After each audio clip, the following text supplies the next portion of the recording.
Hello, welcome to Card College. My name is Roberto Giobbi, and it will be my great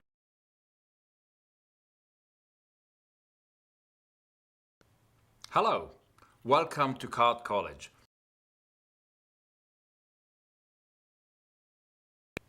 Hello, welcome to Card College.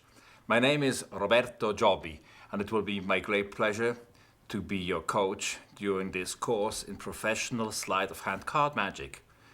Now, playing cards is the most versatile instrument in the whole realm of conjuring.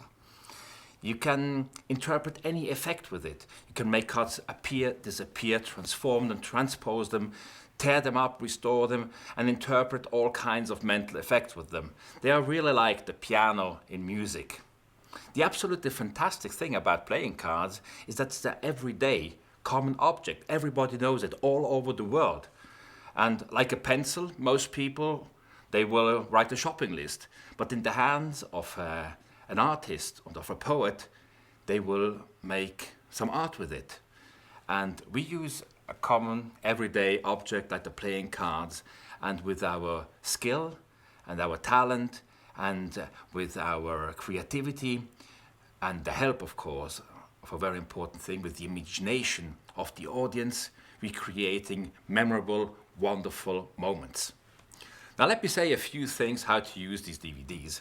As you know, they are based on my Card College Volume 1 and Volume 2. There's 500 pages, and it's absolutely impossible to go into depth of details on this video instruction series as you'll find them in the books. So I advise that when you find a technique or an effect, to go back to the book and get to the details. However, there is one thing that no book, even the best book in magic in the whole world of conjuring, can do, and that's to show you that things are feasible. The feasibility, yes, that will give you the confidence that you can learn this too. You can see the timing, you see the pauses, you can see the importance of the look. All the things that are very hard to convey through the page of the book. So that's the advantage of these DVDs, and that's what you're going to see. Now, I suggest that you hold ready a notebook and make notes of everything you see, because this is a course not only about tricks and effects and presentations. I constructed this as a course about the structure of card magic. I would like to show you the working principle and the concepts that make magic work. That is the big frame into which I have put many tricks, effects, presentations and theories. Now you recognize, or when I mention one of these concepts and principles, write them down in your notebook, because these are the things you will be able to use outside of the specific techniques and the specific tricks. You will be able to apply them in other disciplines of magic as well. And now, I wish you a lot of pleasure and much success in Card College. I'd like to briefly mention three things which are going to be important for all our work. First, the surface on which we're working.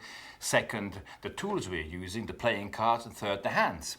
Now, as a surface, I advise using some kind of surface like a felt or a velour, and there are specially made maps that you can obtain at magic dealers.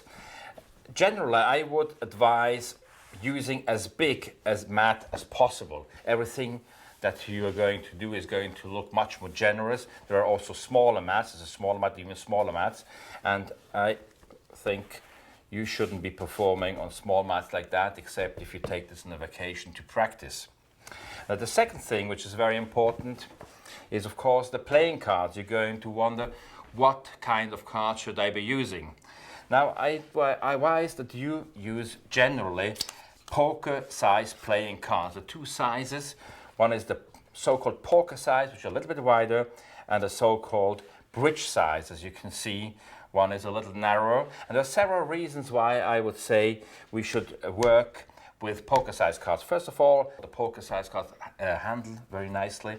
Also, if you practice, if you can do everything with poker size card and you ever have to use the bridge size cards, everything will be as easy or even easier, while it won't be the case vice versa. Second of all, the design is usually nicer.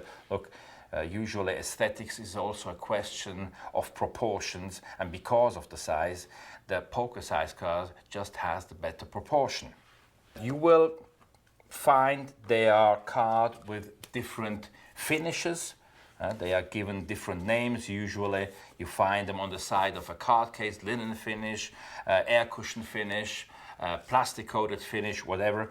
There is not a general rule what is better or worse. I would say try different brands of cards, try different coatings, and see what feels better for you.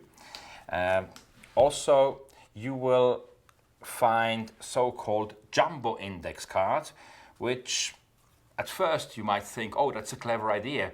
People can see the cards better, especially if they're farther away. Now, personally, I don't like jumbo index cards.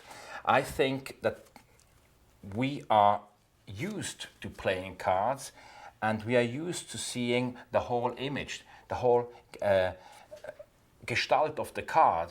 Yes, people recognize the whole, and not just they're not looking for individual features of the card. They recognize the whole of the card, and this does not correspond to what most people, at least, have in their memory as being a normal card. So first of all, it's not true that they're going to recognize this more easily. I think they have to look harder to see it because it doesn't conform to what they're used to.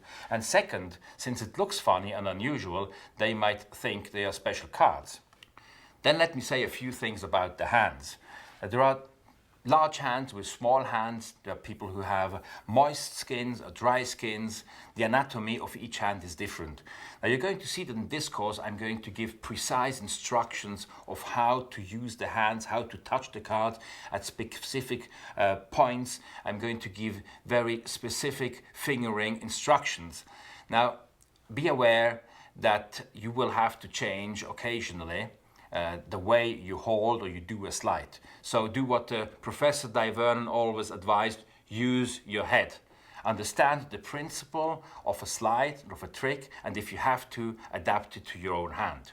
Also, you will find that some people have dry hands. There are products to apply. If you have two dry hands, for instance, this Sword Quick is something you find easily in the United States. It's something you apply. Bank tellers apply this to count money. Yes, there are different creams. If you have dry hands, you might want to research some products that solve this problem. On the contrary, you have your moist skin, you will find creams that help you avoid this, of course. It goes by itself that you always work with clean and well-groomed hands and fingernails. And to finish this off, I'd like to quote a famous German philosopher, Karl Jaspers, who said, "The hand is the extension of the mind, and the cards, the instrument, is the extension of the hand." So everything we are doing with the cards, every slide we are performing, every effect we are performing for our audience carries a bit of ourselves, of not our hand only, of our mind in it. And I think being at all times aware of that will give everything we do more dignity. And it's a step towards a more artistic card magic.